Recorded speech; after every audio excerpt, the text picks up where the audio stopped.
എനിക്ക് ഭയങ്കര ഇഷ്ടപ്പെട്ടൊരു വർക്ക് ഞാനിപ്പോഴും ഇപ്പം എന്നെ ഈ ഒരു മേഖലയിൽ എത്തിച്ച ഈ ലെയ്ത്ത് വർക്ക് എന്ന് പറയുന്ന കടച്ചിൽ ആ ഒരു വർക്കായിരുന്നു. ഞാനൊരു ദിവസം നമ്മൾ വെറുതെ അവിടെയുള്ള വേസ്റ്റ് ഉപയോഗിച്ചിട്ട് ഫ്ലവർ വേസ് വെറുതെ ഉണ്ടാക്കി കടഞ്ഞിട്ട് ഈ സാധനം കൊണ്ടുപോയിട്ട് ജസ്റ്റ് പോളിഷ് ചെയ്തിട്ട് ഞാനൊരു ഫ്ലവറുകളൊക്കെ ഉള്ള ഒരു ഷോപ്പിൽ കൊണ്ടുപോയി കൊടുത്തിട്ട് ഇത് വിൽക്കാൻ പറ്റുമോ ചോദിച്ചു. അതിന് എത്ര രൂപ 200 രൂപ വരും. ഇത്ര ഒരു സൈസുള്ള ഒരു പൊട്ടിന് 200 രൂപ ഞാൻ വെച്ചിട്ട് നമ്മുടെ ലേബറും ആ വുഡിൻ്റെ പൈസയും പോളിഷ് ചെയ്ത ചാർജൊക്കെ ഇട്ടിട്ട് ഒരു വില പറഞ്ഞു. അപ്പോൾ പുള്ളി പറഞ്ഞ എൻ്റെ അടുത്ത് അപ്പുറത്ത് ഇതേപോലത്തെ സെറാമിക്കിൻ്റെ ഒരു പോട്ട് എടുത്തിട്ട് പറഞ്ഞാൽ ഇതിലേറെ വലിപ്പമുള്ളൂ, ഇതിനാകെ 15 രൂപ ഉള്ളൂ, ഇതെങ്ങനെ ഞാൻ വിൽക്കാച്ചു പോലാറ് അവിടെ ഇങ്ങനെ നിൽക്കുമായിരുന്നു. അതിൽ അവിടെ ഒരു ചേച്ചി കയറി വന്നു. 1-2 സാധനത്തിനൊക്കെ വില വെച്ച് കണ്ട് ഇതവിടെ ഇങ്ങനെ ഇതേപോലെ തിളങ്ങിയിട്ട് നിൽക്കുന്നുണ്ട്. ഇതെത്ര ചോദിച്ചു. അതിൽ പുള്ളിക്കാരൊന്നും ഇങ്ങനെ ആലോചിച്ചിട്ട് പറഞ്ഞു 450 പറഞ്ഞു വെറുതെ. അപ്പോൾ 2 എണ്ണം പറഞ്ഞു. അവിടെ നിന്നാണ് തുടക്കം. എൻ്റെ ഫസ്റ്റ് കസ്റ്റമറാണ്. ഞാൻ ഇവിടെ പറഞ്ഞു ഇത്രയും നല്ല ക്വാളിറ്റി ഉള്ള പ്രൊഡക്റ്റ് ഇവിടെ ഉണ്ടാക്കിയിട്ട് ഒരു ചെറിയ ഷോപ്പിൽ വിൽക്കുകയാണ് ചെയ്യുന്നത്, എന്തുകൊണ്ട് ഇത് ബ്രാൻഡ് ചെയ്തിട്ട് ഒരു പൂർണ്ണ രൂപത്തിലുള്ളൊരു പ്രൊഡക്റ്റ് എന്നുള്ള രീതിയിൽ നമുക്ക് വിൽക്കാന്നുള്ളത്. പുള്ളി ഞങ്ങളടുത്ത് ഫസ്റ്റ് പറഞ്ഞത് നമ്മൾ ആദ്യം ഒന്ന് ചൈന വന്ന് കാണും. അത് ഞങ്ങളൊരു ടേണിംഗ് പോയിന്റ് ആയിരുന്നു. ഹോം ഡെക്കർ ആക്സറീസുകളാണ് നമ്മൾ മെയിനായിട്ട് മാനുഫാക്ചർ ചെയ്യുന്നത്.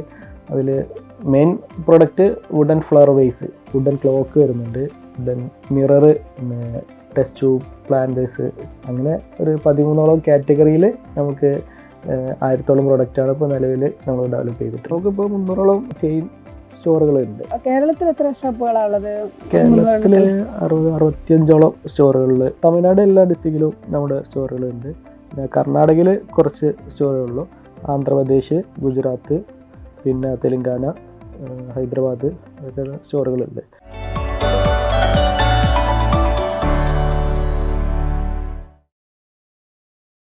പത്താം ക്ലാസ് കഴിഞ്ഞ് നാട് വിട്ടു പോയ ഒരാൾ തിരിച്ചെത്തി സുഹൃത്തുമായി ചേർന്ന് സംരംഭം തുടങ്ങുക, ചുരുങ്ങിയ നാളുകൾക്കുള്ളിൽ തന്നെ രാജ്യത്തെമ്പാടും ഉൽപ്പന്നങ്ങൾ വിതരണം ചെയ്യുന്ന കമ്പനിയായി മാറുക, ഇതൊക്കെ നമ്മൾ സിനിമയിൽ മാത്രമായിരിക്കും കണ്ടിരിക്കുക.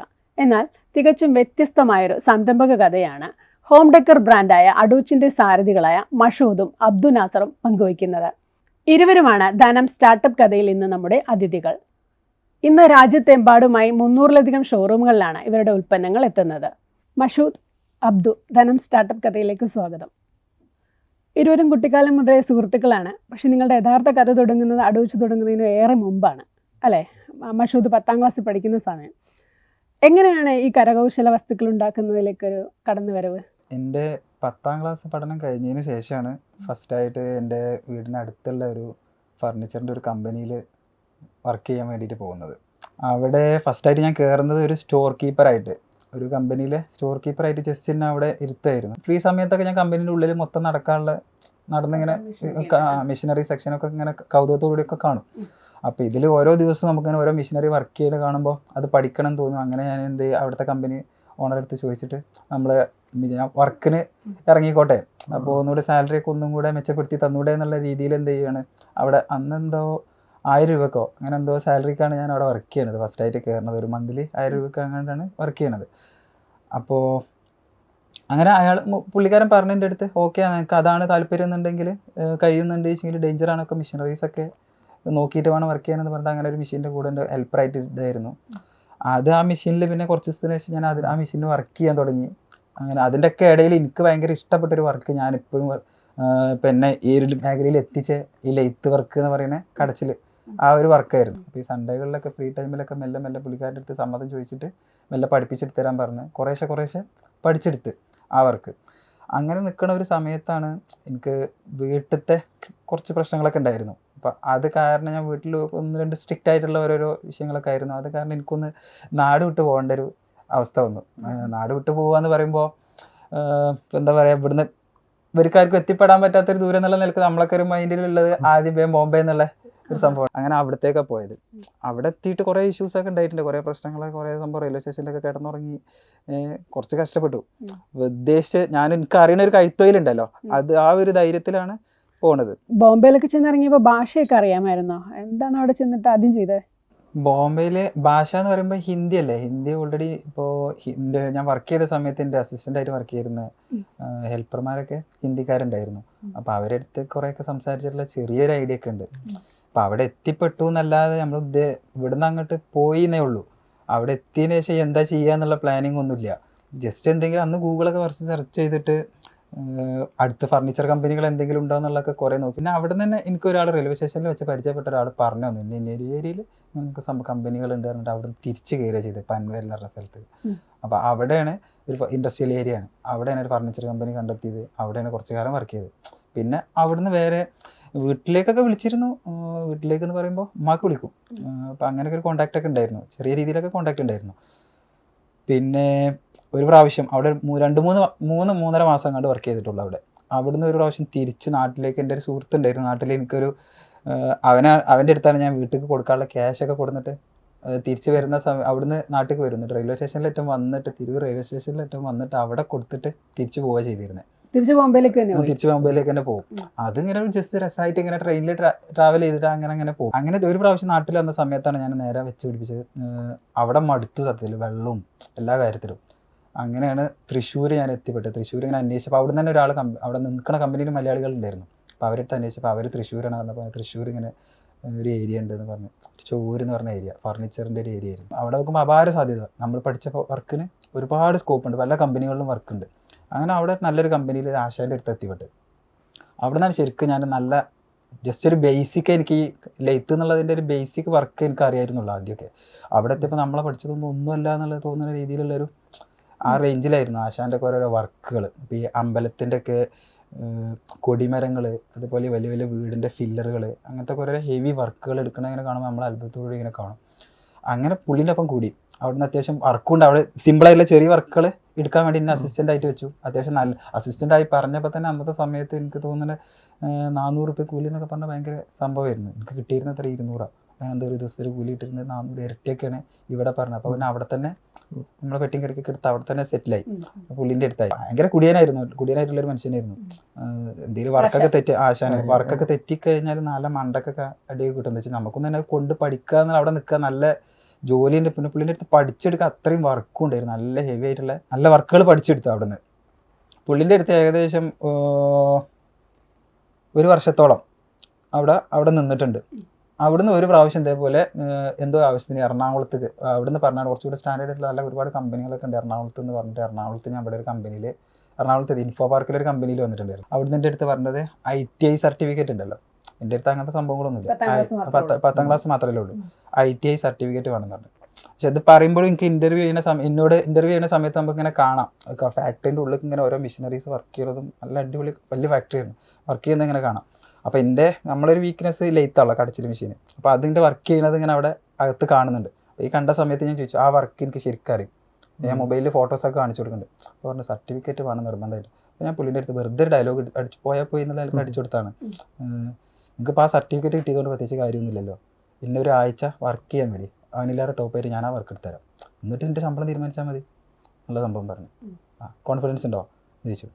എനിക്ക് ഫുള്ള് റിസ്ക് ആണ് ഇത് എന്ന് പറഞ്ഞിട്ട് ഓക്കെ ഒരു കുഴപ്പമില്ല, ഒരാഴ്ച ശമ്പളം തന്നെ നിങ്ങൾ ഇപ്പോൾ തീരുമാനിക്കണ്ട, എടുത്തിട്ട് തന്നാൽ മതി എന്ന് പറഞ്ഞു.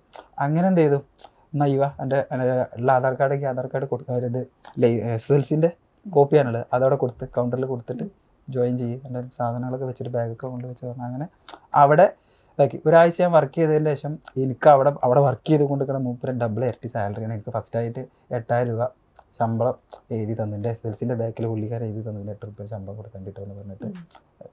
അങ്ങനെ അവിടെ ഞാൻ വർക്ക് ചെയ്തുകൊണ്ടിരിക്കുന്ന സമയത്താണ് വീട്ടിലേക്ക് ഒരു ദിവസം ഇതേപോലെ സാധാരണ ചെയ്യുന്ന പോലെ തന്നെ ഫോൺ വിളിക്കണത്.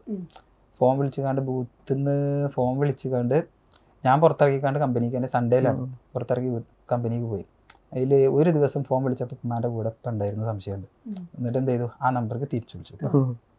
അതിൽ ബൂത്തുകാരൻ ഫോൺ എടുത്തു, എറണാകുളത്താണ് അങ്ങനെ സ്ഥലത്താണെന്നുള്ള സംഭവം പറഞ്ഞു. നേരെ ഉപ്പി 2 സുഹൃത്തുക്കളും വന്നിട്ട് അവിടെ വന്നു. ഞാനിങ്ങനെ പിറ്റേ ദിവസം തിങ്കളാഴ്ച രാവിലെ കമ്പനി വർക്കിങ്ങിന് എടുക്കുന്ന സമയത്ത് ഓഫീസിൽ നിന്ന് എന്നെ വിളിക്കുന്നുണ്ട് പറഞ്ഞു. വന്ന് നോക്കുമ്പോൾ സിറ്റായിട്ട് അവിടെ അങ്ങനെ ഇരിക്കുന്ന ഫ്രണ്ടിൽ വാപ്പയായിരുന്നു. കൈയോടെ പൊക്കി. ഇപ്പോൾ അവർ പ്രത്യേകം പറഞ്ഞു അവൻ എന്തായാലും ഇങ്ങോട്ട് തന്നെ വിടേണ്ടി വർക്കിലൊക്കെ ശരണമൊക്കെ പറഞ്ഞിട്ടുണ്ടായിരുന്നു. പക്ഷേ എങ്കിലും നാട്ടിലെത്തിയതിന് ശേഷം പിന്നെ നമുക്ക് നമ്മളാ ഒരു ഫസ്റ്റ് നമ്മൾ പോയ കാരണങ്ങളൊക്കെ സോൾവ് ആയി. പിന്നെ നാട്ടിൽ കോട്ടയ്ക്ക് ഭാഗത്തൊരു കമ്പനിയിൽ വർക്കിന് നമ്മളെ വർക്ക് ഇങ്ങനെ കിട്ടുമോ, സാലറി ഒക്കെ കിട്ടുമോ എന്നുള്ള നിലക്കൊക്കെ അന്വേഷിച്ച് നോക്കിയപ്പോൾ അവിടെ ഒരു വർക്ക് കമ്പനിയിൽ ജോലി തരാമെന്ന് പറഞ്ഞാൽ നമ്മൾ ഉദ്ദേശിച്ച സാലറി തരാൻ കഴിയില്ല എന്ന് പറഞ്ഞു. അപ്പോൾ പറഞ്ഞു ഞാൻ പീസ് റേറ്റ് ആയിട്ട് എടുക്കാം, വർക്ക് ഞാൻ എടുത്തോളം, നിങ്ങൾ ഏത് വർക്കും ഞാൻ എടുത്തുതരാം, എനിക്ക് പീസ് റേറ്റ് ആയിട്ട് തരണം, കരാറായിട്ട് തന്നാൽ മതി. ഓക്കെ, ഉൾക്ക് വർക്ക് നടന്നാൽ അപ്പോൾ റേറ്റ് ഉറപ്പിച്ചിട്ട് അങ്ങനെ പീസ് റേറ്റിന് കയറുകയാണ് ചെയ്തത്. അവിടെ ഒരു കമ്പനിയിൽ നമുക്ക് പെർമനൻ്റ് ആയിട്ട് അല്ലെങ്കിൽ ഫുള്ള് വർക്ക് കിട്ടാത്തൊരവസ്ഥ വന്ന സമയത്ത് ഞാൻ എന്ത് ചെയ്യും, ഇതിൻ്റെ വർക്ക് നമ്മളെ വർക്ക് കണ്ടിട്ട് തന്നെ ചില കമ്പനികൾ അടുത്തുള്ള ഓരോരുത്തരെ അന്വേഷിച്ച് വരും, നമ്മളടുത്തുള്ള വർക്കിന് വരാൻ പറ്റുമോ. അങ്ങനെയാണ് ഞാൻ എന്ത് ചെയ്യുന്നത്, ഓരോരുത്തരെ കോൺടാക്ട് വെച്ചിട്ട് നമ്മളടുത്തുള്ള ഏകദേശം എൻ്റെ ആ ഒരു ഞങ്ങളെ മലപ്പുറം ജില്ല ഏരിയകളിലുള്ള ഏകദേശം 25-30ഓളം കമ്പനിയിൽ ഒരേ സമയത്ത് ഞാൻ വർക്ക് ചെയ്തിരുന്നു. ഓരോരുത്തർ ഒരു ദിവസം അല്ലെങ്കിൽ ഒരു ആഴ്ചയിൽ 3000-2000 റുപ്യൊക്കെ പണിയെടുക്കുന്ന സമയത്ത് ഞാൻ എന്ത് ചെയ്യും, ഒരു ദിവസം കൊണ്ട് എനിക്ക് 1500-2000 റുപ്യേൻ്റെ വർക്ക് എടുത്തിട്ട് പക്ഷേ രാവിലെ നേരത്തെ 6 മണിക്ക് സുബഹിക്ക് എണീറ്റ് പോകും, അതുപോലെ രാത്രി 9:30-10 മണി വരെയൊക്കെ വർക്ക് ചെയ്യും.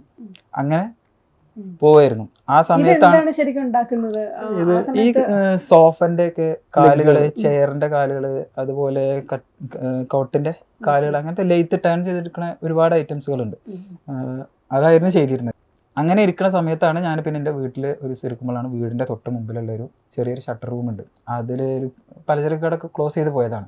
അവിടെയാണ് നമ്മൾ ഫസ്റ്റായിട്ട് ഞാൻ എന്ത് ചെയ്യുന്നത്, സ്വന്തമായിട്ട് ഇങ്ങനെ ഒരു ഏകദേശം 2013-14 സമയത്ത്, 14 ആയിരിക്കും, 14ൻ്റെ സമയം. ആ സമയത്ത് ഫസ്റ്റായിട്ട് ഞാൻ എനിക്കറിയണ ഞാൻ വർക്ക് ചെയ്തുകൊണ്ടിരിക്കുന്ന 1-2 കമ്പനിയിൽ ഞാൻ ഇവരെ അറിയിച്ചു ഞാനിങ്ങനെ സ്വന്തമായിട്ട് ഇടാൻ പോവുകയാണ്. അങ്ങനെ ഞാൻ വർക്ക് ചെയ്തുകൊണ്ടിരിക്കുന്ന ഒരു പൂട്ടിപ്പോയ ഒരു കമ്പനിയിൽ നിന്ന് ഒരു പഴയ ഇതിൻ്റെ ഒരു മെഷീന് ലേത്ത് എനിക്ക് അവൻ കുറച്ച് ക്യാഷ് തരാണ്ടായിരുന്നു ഞാൻ വർക്ക് എടുത്തതിൻ്റെ. അപ്പോൾ അതിലേക്ക് കുറച്ച് ക്യാഷും കൂടി കൂട്ടി കൊടുത്തിട്ട് ആ മെഷീൻ വാങ്ങി, പഴയ മെഷീന്.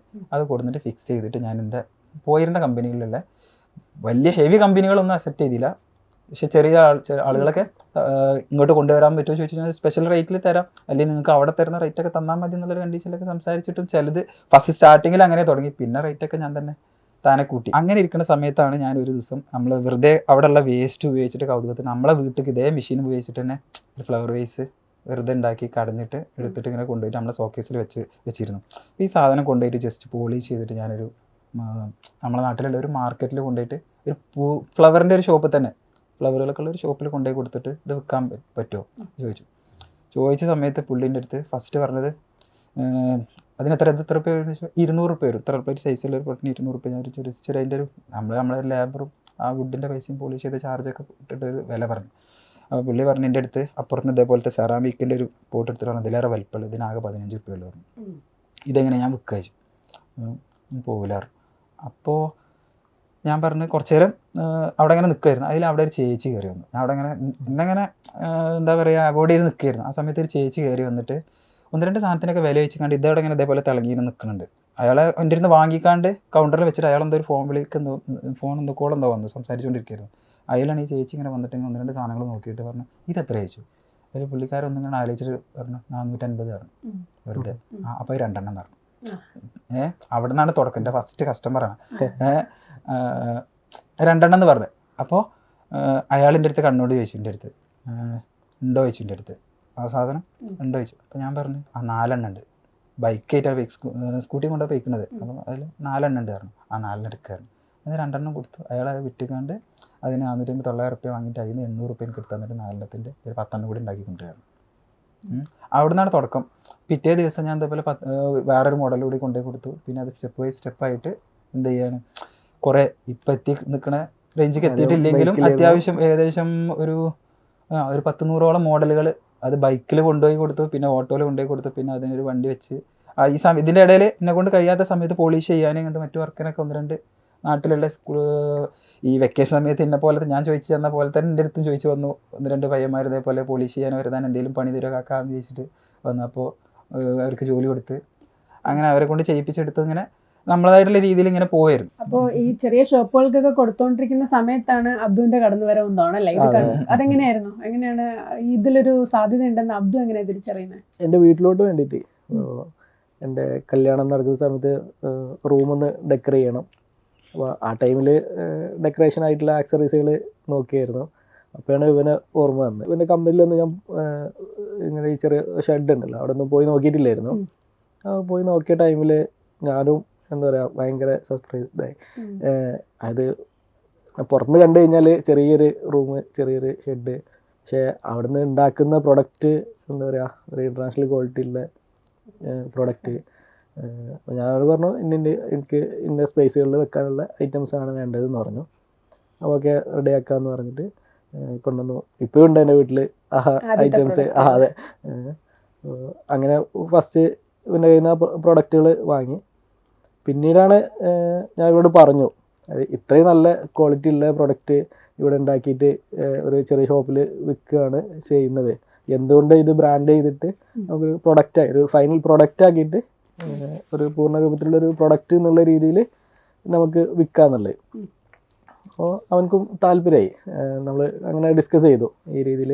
അപ്പോൾ അങ്ങനെ അവൻ പറഞ്ഞ് ഇതിപ്പോൾ ഞാൻ ഫ്ലവർ വേസ് മാത്രമാണ് വിൽക്കുന്നത്, അപ്പോൾ ഇതിനൊരു പ്രശ്നമുണ്ട് മാർക്കറ്റിൽ, ഇതിന് കറക്റ്റായിട്ടുള്ള ഫ്ലവറുകൾ നമ്മൾ ഫ്ലവർ വേസ് ആണ് മാനുഫാക്ചർ ചെയ്യുന്നത്.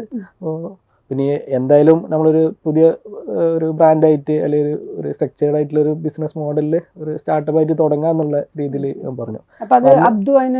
ഫണ്ടിങ് ഒക്കെ ചെയ്യാം അങ്ങനെ ഒരു ഇതിലായിരുന്നു. അതെ, ഒരു സ്റ്റാർട്ടിങ് ഫണ്ടിങ്ങും കാര്യങ്ങളൊക്കെ ഞാൻ മുൻപ് ഒരു സ്റ്റാർട്ടപ്പ് നടത്തിയിട്ടുണ്ടായിരുന്നു. അപ്പോൾ അതിലുള്ള ഫണ്ട് കാര്യങ്ങളൊക്കെ ഇട്ടിട്ട് എന്താ ചെയ്യുക, നമുക്ക് ഫസ്റ്റ് തന്നെ ഹെവി സെറ്റപ്പിലൊന്നുമല്ല, എൻ്റെ വീട്ടിലെ അപ്പുറത്തൊരു റൂം കാലി ഉണ്ടായിരുന്നു. ആ റൂമിൽ നിന്നാണ് വീട്ടിൽ തന്നെയാണ് ഞങ്ങൾ ഫസ്റ്റ് സ്റ്റോക്ക് വെച്ചത്. കുറച്ച് ഐറ്റംസുകൾ സ്റ്റോക്ക് ചെയ്തു. നമ്മൾ ഇതിനെക്കുറിച്ച് പഠിക്കണമല്ലോ. അപ്പോൾ പറഞ്ഞു ഇത് ഫ്ലവർ വൈസ് ഇപ്പോൾ മാർക്കറ്റിൽ കൊടുക്കുന്നുണ്ട്, അതിൻ്റെ കൂടെ നമുക്ക് ഫ്ലവർ വേണം. ഞാനത് കൊണ്ടേ കൊടുക്കുന്ന സമയത്ത് എൻ്റെ ഒരു പ്രശ്നമായിരുന്നത്, ഞാൻ ചില സംഭവം പ്രോഡക്റ്റുകൾ നല്ല രീതിയിൽ, പിന്നെ നമ്മൾ ഇതിലേക്ക് എത്തിയ സമയത്ത് പിന്നെ ഇതിനെക്കുറിച്ച് റിസർച്ച് ചെയ്യാൻ തുടങ്ങിയല്ലോ. നല്ല വെറൈറ്റി ആയിട്ടുള്ള മോഡൽ, ഏറ്റവും ടോപ്പ് അപ്ഡേഷൻ ആയിട്ടുള്ള ഓരോ നല്ല ഇംഗ്ലീഷ് മൂവീസ് ഇതിലൊക്കെ ഇങ്ങനെ കാണുന്ന ഓരോ ബാക്ക്ഗ്രൗണ്ടിൽ ഇങ്ങനത്തെ ഓരോ സംഭവങ്ങളൊക്കെ നമുക്ക് ഒരുപാട് നല്ല നല്ല വെറൈറ്റി ഡിസൈനുകൾ സംഭവങ്ങളൊക്കെ കിട്ടും. അപ്പോൾ ഇത് വെച്ചിട്ട് നമ്മൾ ഓരോ സാധനം ക്രിയേറ്റ് ചെയ്തിട്ട് ഉണ്ടാക്കിയിട്ട് ഇവരെടുത്ത് കൊണ്ടുപോയി കൊടുക്കുന്ന സമയത്ത് പറയും, ഞാൻ ഭയങ്കര പ്രതീക്ഷ കൊണ്ടുപോയി കൊടുക്കുന്നുണ്ട്, ഇവർ പറയുന്നത് പോണില്ല, മൂവിങ് ഇല്ല. അപ്പോൾ സംഭവം പിറ്റത്തെ ആഴ്ച നമ്മൾ ചെല്ലുന്ന സമയത്തുണ്ടാവും വല്ല എന്തെങ്കിലും കുത്തി വെച്ചിട്ടുണ്ടാവും. ഒരിക്കലും അതിലേക്ക് അതാ ഞാൻ ഇവന്റെ അടുത്ത് പറഞ്ഞു, ഇത് നമുക്ക് ഇതിലുള്ള മെറ്റീരിയൽ കറക്റ്റ് ഇറക്കാൻ പറ്റി, അങ്ങനെയാണ് നമുക്ക് ബിസിനസ് സ്റ്റാർട്ട് ചെയ്യാന്ന് പറഞ്ഞു. അത് ഈ ഒരു ഇത് ഞാൻ ചോദിച്ചു അവനോടെ ഇതെവിടെ കിട്ടുന്നുണ്ട് ഈ മെറ്റീരിയൽ. നമുക്ക് ഈ ബിസിനസ്സിൽ ഒരു എക്സ്പീരിയൻസ് ഒന്നുമില്ല, ഇത് സെയിൽസ് അറിയാം, എങ്ങനെ വിൽക്കേണ്ടിന്നൊക്കെ കാര്യങ്ങൾ അറിയാം.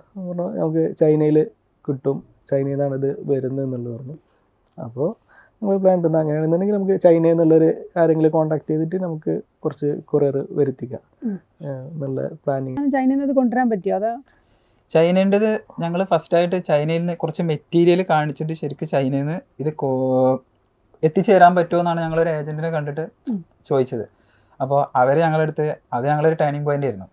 പുള്ളിക്കാരൻ ഞങ്ങളടുത്ത് ഫസ്റ്റ് പറഞ്ഞു നിങ്ങളടുത്ത് എത്ര റുപ്യ ഉണ്ട് ചോദിച്ചു. ഞങ്ങൾ ആകെ തട്ടിക്കൂട്ടി 5 ലക്ഷം റുപ്യ ഉണ്ട് എന്ന് പറഞ്ഞു. അതിനുള്ള മെറ്റീരിയലാണ് വേണ്ടത് പറഞ്ഞു. ഇടപാടിൽ ഞങ്ങളിതുവരെ ആരായിട്ടും നടത്താനും ഇടപാടിലും നമ്മുടെ അടുത്തുള്ള ഒരു കപ്പാസിറ്റി നമ്മൾ ആദ്യം പറയും, വെറുതെ ഒന്ന് പറഞ്ഞിട്ടുള്ള ഒരു പരിപാടി നിൽക്കലില്ല. അപ്പോൾ ഉള്ള കാര്യം പറഞ്ഞു ഞങ്ങളുടെ അടുത്ത് ഇത്ര റുപ്യാണ് ഉള്ളത്, അപ്പോൾ അതിനുള്ളൊരു മെറ്റീരിയൽ ഇറക്കി തരാൻ പറ്റുമോ. അപ്പോൾ പുള്ളി ഞങ്ങളുടെ അടുത്ത് ഫസ്റ്റ് പറഞ്ഞത്, നിങ്ങൾ ആദ്യം ചെയ്യേണ്ടത് നിങ്ങൾക്ക് പാസ്പോർട്ടില്ലേ ചോദിച്ചു, നിങ്ങൾ ആദ്യം ഒന്ന് ചൈന വന്ന് കാണി, എന്നിട്ട് തീരുമാനം പ്രോഡക്റ്റ് എടുക്കൽ അവിടെ നിൽക്കട്ടെ, ആദ്യം നിങ്ങളൊന്ന് വന്ന് കാണി പൈസ. പുള്ളിയോട് പറഞ്ഞു ഞങ്ങൾ ഇട്ടിട്ടുള്ള പൈസ ക്യാഷ് എന്താ പറയുക അത് പ്രൊഡക്റ്റ് വാങ്ങാനുള്ളൂ, ഞങ്ങൾ ചൈനയിലോട്ട് വരികയാണെന്നുണ്ടെങ്കിൽ പിന്നെ പ്രൊഡക്റ്റ് വാങ്ങിക്കാനുള്ള ക്യാഷ് ഉണ്ടാവില്ല. പുള്ളിയെ നിർബന്ധിച്ച് നിങ്ങളെ പോലത്തെ ഒരാള് എന്തായാലും ചൈന പ്രോഡക്റ്റുകൾ അവിടെ ഉണ്ടാക്കി നമ്മളെ കമ്പനിയിൽ വന്നിട്ട് പുള്ളിക്കാരൻ കണ്ട് നമ്മൾ ഉണ്ടാക്കിയ സംഭവങ്ങൾ, എന്നിട്ട് പറഞ്ഞു നമ്മുടെ അടുത്ത് നിങ്ങളൊക്കെ ശരിക്കും ഒരു പ്രാവശ്യമെങ്കിലും ഒന്ന് വന്നിട്ട് കാണണം, ചൈന ഒന്ന് കാണണം, ഫുള്ളായിട്ട് കാണിച്ചു തരാറുണ്ട്. അപ്പോൾ നമ്മളും എന്താ പറയുക ഒറ്റയടിക്ക് ഓക്കെ എന്ന് പറഞ്ഞു. ഓക്കെ പറഞ്ഞു. വീട്ടിൽ വന്നിട്ട് ഉമ്മയോട് പറഞ്ഞു ചൈനയിൽ പോകണ പറഞ്ഞു. അപ്പോൾ ഓക്കെ പറഞ്ഞു. അപ്പോൾ അവർ കേട്ടിട്ടുള്ള ചെന്നൈ പോകാന്ന്. പിന്നെ വിസ ഒക്കെ വന്ന് ഞങ്ങൾ ചൈനയിലോട്ട് പോയി.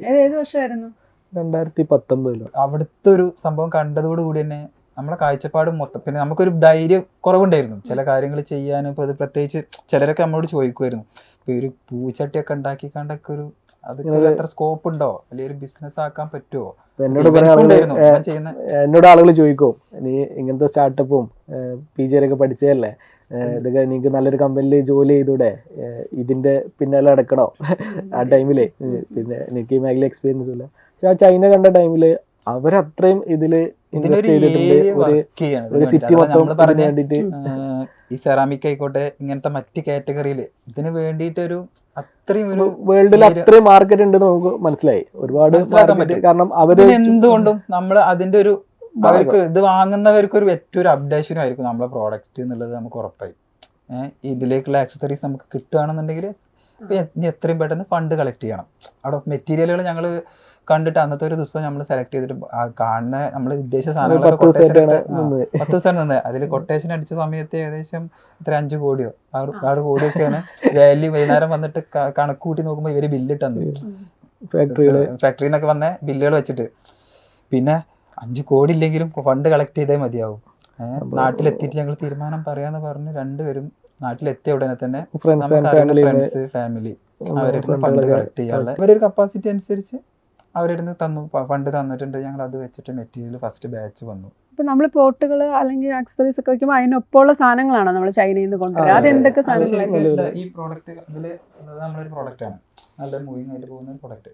ഇതിന്റെ ഇങ്ങനെ വരുന്ന ലീഫുകൾ, ഇതിന്റെ തണ്ട് സെപ്പറേറ്റ് നമുക്ക് ഇതിന്റെ അളവനുസരിച്ച് പറഞ്ഞു കൊടുത്തു കഴിഞ്ഞാൽ ഇതിന്റെ ഈ ഗ്രെയിൻസിൽ വരെ മാറ്റം വരുത്തിയിട്ട് ഏത് രീതിയിൽ വേണമെന്നുണ്ടെങ്കിലും അവർ അടിച്ചു തരും. ഇത് ഇവിടെ കൊടുത്തിട്ട് ഇതുപോലെ നമ്മൾ ഉദ്ദേശിച്ച രീതിയിൽ ഡിസൈൻ ചെയ്തിട്ട് അസംബിൾ ചെയ്ത് ഈ ലീഫുകളാണ് നമ്മൾ അവിടുന്ന് മാനുഫാക്ചർ ചെയ്യിപ്പിക്കുന്നത്. ഇത് ഇവിടെ ചെയ്യേണ്ട ആവശ്യമില്ല. ഈ ഒരു നല്ലൊരു ബെസ്റ്റ് പ്രൈസിൽ നമുക്ക് ഈ പോട്ടാണ് നമ്മളിവിടെ പൊല്യൂഷന് കാര്യങ്ങളൊന്നും നമ്മളവിടെ അത്ര അലൗഡ് അല്ല. പ്ലാസ്റ്റിക് ആണ് മെയിൻ ആയിട്ട്, പ്ലാസ്റ്റിക് റബ്ബർ പോലത്തെ. പിന്നെ റോ മെറ്റീരിയലും ഇവിടെ അവൈലബിൾ അല്ല. നമ്മളെ സംബന്ധിച്ചോളം നമ്മൾ മെയിൻ ആയിട്ട് പ്രൊഡക്ഷൻ അവരുടെ കഴിവുണ്ട്.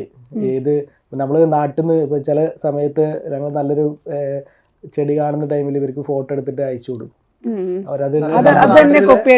ലീഫിന്റെ കറക്റ്റ് ആയിട്ടുള്ള പിക്ചേഴ്സ് അതിന്റെ ഡീറ്റെയിൽസ് ഇത് അയച്ചു കൊടുത്തു കഴിഞ്ഞാൽ അവരെന്ത് ചെയ്യും, അവർ ടൈം ചോദിക്കും. പിന്നെ ടൈമിന്റെ ഉള്ളിൽ നമുക്ക് സാധനം പ്രിന്റ് അടിച്ചിട്ട് അതിന്റെ സാമ്പിൾ ഇട്ട് തരും ആദ്യം.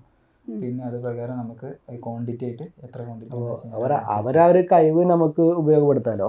ഈ മലപ്പുറത്ത് നിന്ന് 2 യുവാക്കൾ ചൈനയിൽ പോകുന്നു, ഭാഷയൊന്നും അറിയാത്തൊരു സ്ഥലത്ത് പോകുന്നു, അവിടെ ബിസിനസ് തുടങ്ങുന്നു. എങ്ങനെയായിരുന്നു ആദ്യത്തെ ഒരു എക്സ്പീരിയൻസ്? എന്തായിരുന്നു നിങ്ങൾക്ക് അവിടെ നിന്നുള്ളത്? ഞങ്ങൾക്ക് ഫസ്റ്റ് അവിടെ ചെന്ന് ഇറങ്ങുമ്പോൾ എല്ലാ അത്ഭുതങ്ങൾ തന്നെയല്ലേ കാണുന്നത് കംപ്ലീറ്റ്. പിന്നെ നമ്മളിവിടുത്തെ ഒരു കൾച്ചറല്ല. അവിടെ ഫ്രണ്ട് സ്പേസിൽ നമ്മൾ കാണുന്നത് നമ്മളായിട്ട് ഡീൽ ചെയ്യുന്നത് കംപ്ലീറ്റ് ലേഡീസാണ്. അവിടെ ഫ്രണ്ട് സ്പേസ് നമ്മളായിട്ടുള്ള ഇത് വരുന്നത് കംപ്ലീറ്റ്. അപ്പോൾ അത് തന്നെ നമുക്കൊരു അത്ഭുതമായിരുന്നു.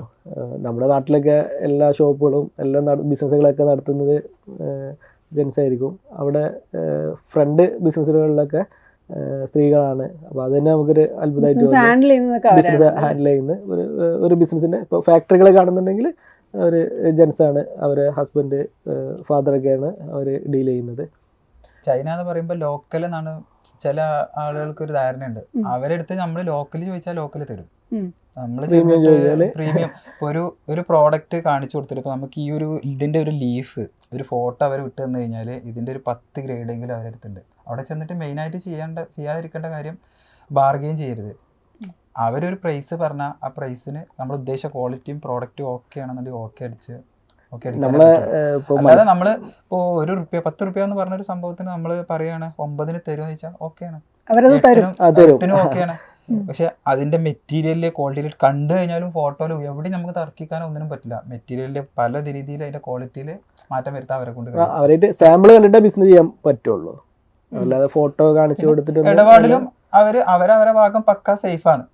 ക്യാഷും കാര്യങ്ങളൊക്കെ നമ്മൾ ഓർഡർ ഇട്ട് കഴിഞ്ഞാൽ വെറുതെ ഓർഡർ എടുക്കുന്ന സംഭവങ്ങൾ നമുക്ക് ഒരുപാട് പഠിക്കാനുണ്ട് അവരെടുത്തുന്ന അവർ ബിസിനസ്സിൽ ഉപയോഗിക്കുന്ന ഓരോരോ സംഭവം. ഒരു ഷെഡിലായിരുന്നു തുടക്കം. ഇപ്പോൾ രാജ്യത്തെ 300ഓളം ഷോപ്പുകളിൽ നമ്മൾ സാധനം കൊടുക്കുന്നുണ്ട് അല്ലേ? അപ്പോൾ അതിൻ്റെ ഒരു യാത്ര എങ്ങനെയാണ് ഇങ്ങനെ ഓരോരോ സ്ഥലത്തേക്ക് എത്തിപ്പെട്ടത്? അതിൽ ഒരുപാട് ഫസ്റ്റ് സ്റ്റാർട്ട് ചെയ്തത് നമുക്ക് നമ്മളെ പ്രോഡക്റ്റ് കണ്ടിട്ട് നമുക്ക് ഇങ്ങോട്ട് എൻക്വയറി വന്ന കസ്റ്റമർ തന്നെയാണ് കൂടുതലുള്ളത്. അതിന് വേണ്ട നമ്മൾ പരിചയപ്പെടുത്തലുകൾ അല്ലാന്നുണ്ടെങ്കിൽ ബ്രാൻഡിങ്ങിൻ്റെ ഭാഗമായിട്ടൊക്കെ അതിന് വേണ്ട വർക്കുകളൊക്കെ ചെയ്യും. അല്ലാതെ നമ്മൾ പോയി മീറ്റ് ചെയ്തിട്ട് നമ്മളെ പ്രോഡക്റ്റ് ഇതാണ് ഐറ്റംസ് ആണെന്ന് പറഞ്ഞിട്ട് നമ്മൾ മാർക്കറ്റ് ചെയ്യാൻ ഒരു സ്റ്റാഫിനെ വിടുകയോ അല്ലാന്നുണ്ടെങ്കിൽ ആ ഒരു രീതിയിലുള്ള മാർക്കറ്റിംഗ് ഞങ്ങൾ ഇന്ന് വരെ ചെയ്തിട്ടില്ല. അപ്പം നമുക്കിപ്പോൾ 300ഓളം എന്തെന്ന് പറഞ്ഞാൽ ഓരോ ചെയിൻ സ്റ്റോറുകളുണ്ട്. അപ്പോൾ ചില ആളുകൾക്ക് 10 സ്റ്റോറുള്ളവരുണ്ട്, 6 സ്റ്റോറുണ്ട്, 10 സ്റ്റോറുള്ളവരുണ്ട്, 100 സ്റ്റോർ വരെയുള്ള ടീമുകൾ ഒരേ ഇതുണ്ട്. അപ്പോൾ അവരെ നമ്മൾ ഫസ്റ്റ് ടൈം കാണുന്ന ടൈമിൽ അവർക്ക് എന്താ പറയുക, അവർ സാമ്പിൾ നമ്മളെടുത്ത് പർച്ചേസ് ചെയ്യും. ഇപ്പോൾ കേരളത്തിൽ എത്ര ഷോപ്പുകളാണ് ഉള്ളത്? കേരളത്തിൽ 65ഓളം സ്റ്റോറുകളിൽ. ബാക്കി ഏതൊക്കെ സ്ഥലങ്ങളിലാണ്? ബാക്കി തമിഴ്നാട് എല്ലാ ഡിസ്ട്രിക്റ്റിലും നമ്മുടെ സ്റ്റോറുകളുണ്ട്. പിന്നെ കർണാടകയിൽ കുറച്ച് സ്റ്റോറുകളുള്ളൂ. ആന്ധ്രാപ്രദേശ്, ഗുജറാത്ത്, പിന്നെ തെലങ്കാന, ഹൈദരാബാദ് ഒക്കെ സ്റ്റോറുകളുണ്ട്. ഇന്ത്യയുടെ ബാക്കിയുള്ള സ്റ്റേറ്റുകളിലൊക്കെ 1-2 സ്റ്റോറുകളായിട്ടൊക്കെ ഹിമാചലിൽ വരെ നമുക്ക് ഒരു സ്റ്റോറുണ്ട്. പിന്നെ അവരെ കണക്ട് ചെയ്തതുകൊണ്ട് കാര്യമില്ല, അവർക്ക് ഒരു വൺ ടൈം ബിസിനസ് ഒക്കെ കിട്ടും. പക്ഷെ ഫൈനല് നമ്മൾ കസ്റ്റമർ ഉണ്ടല്ലോ, ഒരു വീട് വെക്കുന്ന ആളുകൾ, വീട് ഒരുക്കുന്ന ഡെക്കർ ചെയ്യുന്ന അല്ലെങ്കിൽ ആർക്കിടെക്റ്റ് ഇത് സെലക്ട് ചെയ്യണം.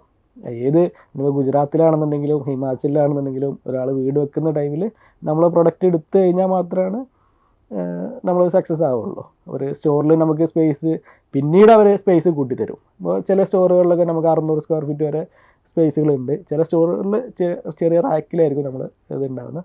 അപ്പോൾ ഇവർക്ക് സെയിൽ കൂടുന്നതിനനുസരിച്ച് നമുക്ക് അതിൻ്റെ ഒരു റാക്ക് ഷെൽഫുകൾ കിട്ടും. ചില സ്റ്റോറുകളിൽ നമുക്ക് ഫ്രണ്ട് സ്പേസ് തന്നെ കിട്ടിയിട്ടുണ്ട്. ഇപ്പോൾ വിപണിയിൽ അന്ന് പറഞ്ഞല്ലോ, ഇപ്പോൾ സെറാമിക്കിൻ്റെയും പ്ലാസ്റ്റിക്കിൻ്റെയും ഒക്കെ ഉൽപ്പന്നങ്ങൾ, അപ്പോൾ അതിൽ നിന്നൊക്കെ നമ്മൾ എങ്ങനെയാണ് വ്യത്യസ്തമായത്?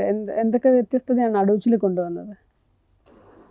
നമ്മളെ പ്രോഡക്റ്റ് ഒന്ന് വുഡ്, ഈ ഇരിക്കുന്ന പ്രോഡക്റ്റ് ഇതാണ്, ഈ വുഡിൻ്റെ പ്രോഡക്റ്റാണ്. ഇതിൻ്റെ ഇപ്പം മാർക്കറ്റിൽ അവൈലബിൾ ആയിട്ടുള്ളത് സെറാമിക്കിൽ, അതുപോലെ സിമെൻറ്റിൻ്റെത്, അതുപോലെ പിച്ചള, അങ്ങനത്തെ ഒരുപാട് മെറ്റീരിയലുണ്ട്. പക്ഷെ നമ്മൾ വുഡിൽ നമ്മൾ ഫസ്റ്റായിട്ടാണ് ഇങ്ങനൊരു സംഭവം അവതരിപ്പിക്കുന്നത്. വുഡിൻ്റെ പോട്ടുകൾ പുറത്ത് നമ്മളെ ഇന്ത്യയിലില്ല, പുറത്തുനിന്ന് ഉണ്ടായിരുന്ന ചെറിയ രീതിയിലൊക്കെ രാജ്യങ്ങളിൽ ചെറിയ രീതിയിലൊക്കെ നമ്മൾ ഫോട്ടോസിലൊക്കെ കണ്ടിട്ടുണ്ട്. പക്ഷെ അതൊന്നും ഈ ഒരു റേഞ്ചിൽ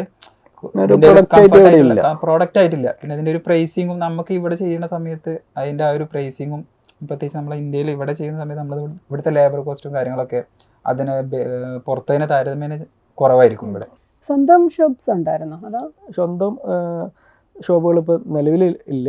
നമ്മളിനി അടുത്ത തൊട്ടിട്ട് നമുക്ക് സ്വന്തം ഷോപ്പുകൾ പ്ലാനിങ് ഉണ്ട്. അതിനൊരു കാരണം നമുക്ക് സ്റ്റോറുകളിലൊക്കെ നമുക്ക് 1000-ഓളം പ്രൊഡക്റ്റ് ഇപ്പോൾ നിലവിൽ ചെയ്യുന്നുണ്ട്. 1000-ഓളം പ്രൊഡക്റ്റ്? അതെ, 1000-ഓളം 13 കാറ്റഗറിയിൽ 1000-ഓളം പ്രൊഡക്റ്റുകൾ നമ്മൾ മാർക്കറ്റ് ചെയ്യുന്നുണ്ട്. അതിൻ്റെ ഭാഗമായിട്ട് ഇവർ ചില സ്റ്റോറുകളിലൊന്നും എല്ലാ പ്രൊഡക്റ്റും അവൈലബിൾ അല്ല. ഇപ്പോൾ കേരളത്തിലാണെന്നുണ്ടെങ്കിലും എല്ലാ സ്റ്റോറിലും നമ്മുടെ ഫുൾ പ്രൊഡക്റ്റ് ഇല്ല. അപ്പോൾ നമ്മുടെ എല്ലാ സിറ്റിയിലും നമ്മുടെ സ്റ്റോറുകൾ പ്ലാനിങ് ഉണ്ട്. നെക്സ്റ്റ് ഇയർ തൊട്ടിട്ട് നമുക്കത് ചെയ്യണം. ചെറിയതായിട്ടുള്ള രീതിയിൽ നമ്മളെ ഫാക്ടറിനോട് അനുബന്ധിച്ച് അതിൻ്റെ ഡിസ്പ്ലേ ഗോഡൗണൊക്കെ ആയിട്ടുള്ള ഒരു ഡിസ്പ്ലേ സെന്റർ നമുക്കുണ്ട്. 2000 സ്ക്വയർ ഫീറ്റിൽ ഒരു ഡിസ്പ്ലേ ഉണ്ട്. ഫാക്ടറിയും അതൊക്കെ എവിടെയാ ഉള്ളത്? മലപ്പുറത്ത് തന്നെയാണോ? മലപ്പുറത്താണ്. പുതിയതായിട്ട് തുടങ്ങിയാണോ? അത് ഏത് വർഷമാണ് ഫാക്ടറി ഒക്കെ തുടങ്ങിയത്? ഫാക്ടറി ഇപ്പോൾ പുതുതായിട്ട് ഞങ്ങൾ ഇപ്പോൾ ഒരു 8000 സ്ക്വയർ ഫീറ്റിൽ പുതിയ ഫാക്ടറി ഇപ്പോൾ ഒരു 3 മാസമായിട്ടുള്ളൂ ഓപ്പൺ ആക്കിയിട്ട്. അതുവരെ 3-4 സ്ഥലങ്ങൾ ഞാൻ പറഞ്ഞല്ലോ, ഇതൊക്കെ ഓരോ സ്റ്റെപ്പ് ബൈ സ്റ്റെപ്പ് തുടങ്ങിയതാണ്. ചിലതൊന്നും ഒഴിവാക്കിയിട്ടില്ല. ഓരോ സെക്ഷനിൽ ഒരു സ്ഥലത്ത് പോളിഷ് വർക്ക് എടുക്കും, ഒരു സ്ഥലത്തിൻ്റെ മറ്റ് വർക്ക് എടുത്ത് അങ്ങനെ കൊണ്ടു നടക്കുമായിരുന്നു ഇതുവരെ. ഞങ്ങളിപ്പോൾ ലാസ്റ്റ് നമുക്ക് അതിലൊന്നും കഴിയണില്ല, പ്രൊഡക്റ്റ് മേക്ക് ചെയ്ത് ചെയ്യാൻ പറ്റുന്നില്ല. അപ്പോൾ ആ സമയത്താണ് ഇപ്പോൾ കുറച്ചും കൂടെ സൗകര്യമുള്ള ഒരു സ്ഥലത്തേക്ക്, അതൊക്കെ ഓരോരോ പ്രശ്നങ്ങൾ വരുമ്പോഴാണ് കേട്ടോ. ഇപ്പോൾ വന്നപ്പോൾ ഫാക്ടറി ആണെന്നുണ്ടെങ്കിൽ ഞങ്ങളൊരു പ്രശ്നത്തിന് സൊല്യൂഷൻ കണ്ടതാണ്. ഇപ്പോൾ കുഴപ്പമില്ലാത്ത രീതിയിൽ പ്രൊഡക്ഷനൊക്കെ ആയിട്ടുണ്ട്. എത്ര വർക്കേഴ്സ് ഒക്കെ ഉണ്ട് അവിടെ? ഇപ്പോൾ ടോട്ടൽ കമ്പനിയിൽ വർക്ക് ചെയ്യുന്നത് 30-32 പേരുണ്ടാവും. അവിടെ തന്നെയാണ് മുഴുവൻ ഉൽപ്പന്നങ്ങളും നമ്മൾ നിർമ്മിക്കുന്നതൊക്കെ അല്ലേ? അതെ, ഇപ്പോൾ 2 സെക്ഷനിൽ ഒരു ഏരിയ നമ്മൾ വുഡിൻ്റെ ഐറ്റംസിൻ്റെ പ്രൊഡക്ഷന്, മറ്റൊരു ഏരിയയിൽ നമ്മൾ ഈ പ്ലാന്റ് കാര്യങ്ങളൊക്കെ ഫിക്സിങ് അതിൻ്റെ കാര്യങ്ങൾ. ചൈനയിൽ നിന്നൊക്കെ കൊണ്ടുവരുന്നതൊക്കെ സ്റ്റോർ ചെയ്ത് വെക്കാനായിട്ടുള്ള